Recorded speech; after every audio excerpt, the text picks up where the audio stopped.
की बड़ी खबर जो है वो यही है कि इंजीनियर राशिद जो है उसे दिल्ली के स्पेशल एनआईए कोर्ट की तरफ से इंटरिम बेल जो है वो प्रदान कर दी गई है। नमस्कार, आप लोगों का स्वागत है द अर्थ न्यूज में और मैं हूं साक्षी सानी।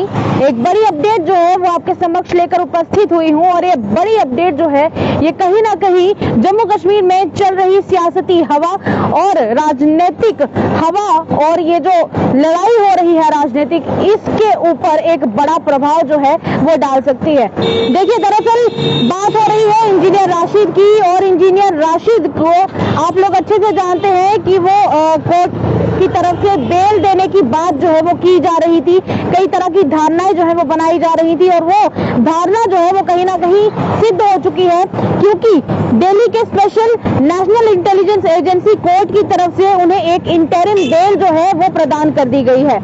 और इसी के साथ मैं आपको बता दूं कि ये टेरर फंडिंग केस का मामला था, जिसके तहत उन्हें सजा जो है वो सुनाई गई थी और उनकी सजा जो है वो अभी भी चल रही थी। दूसरी तरफ कि ये इंटरिम बेल जो है वो कब तक चलने वाली है, क्योंकि देखिए जो इंटरिम बेल होती है उसकी अवधि जो है वो थोड़ी ही देर के लिए होती है, कुछ ही समय के लिए होती है।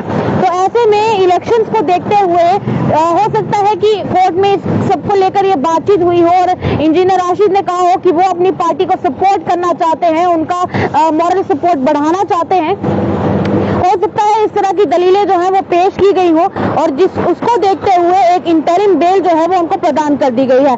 बात की जाए कब तक के लिए प्रदान की गई है, तो अक्टूबर 2 तक ये जो इंटरिम बेल है वो इंजीनियर राशिद को दी गई है। इसी के साथ ये भी उन्हें कहा गया है कि वो जम्मू कश्मीर के विधानसभा चुनावों में कैंपेनिंग जो है वो भी कर सकते हैं। ऐसे में सुनने को मिला था कि पिछले दिनों इंजीनियर राशिद के जो बेटे हैं उन्होंने भी दिल्ली जाके इस बारे में बातचीत की थी और अपनी जो वो विचार हैं वो सामने रखे थे। उन्होंने कई तरह की दलीलें जो है माफ कीजिएगा वो पेश की थी।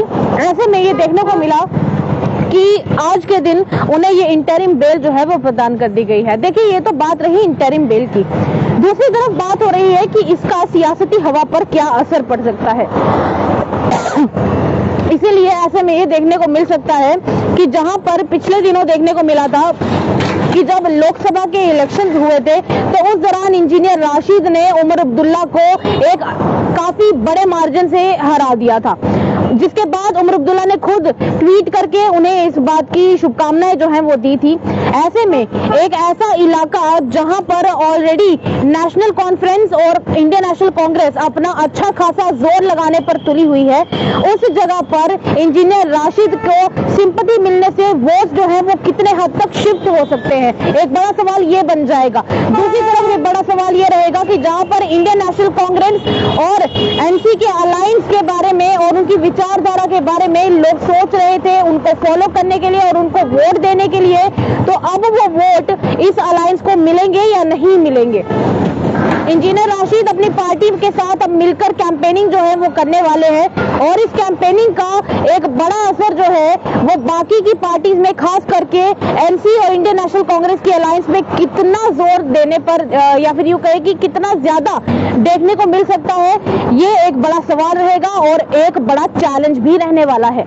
अब देखिए, कई तरह के सवाल जो थे उसमें उठ खड़े होते थे, जिसमें से ये मेजर सवाल जो है वो हमने आपके साथ डिस्कस किए हैं। आप ये खबर कहां से बैठकर देख रहे हैं, कमेंट बॉक्स में जरूर व्यक्त कीजिएगा और अपनी कॉन्स्टिट्यूएंसी का नाम हमारे साथ जरूर मेंशन कीजिएगा। तब तक के लिए देखते रहिए द अर्थ न्यूज। साक्षी सानी को दीजिए इजाजत, नमस्कार। और सबसे बड़ी बात, इस वीडियो को ज्यादा से ज्यादा शेयर करें।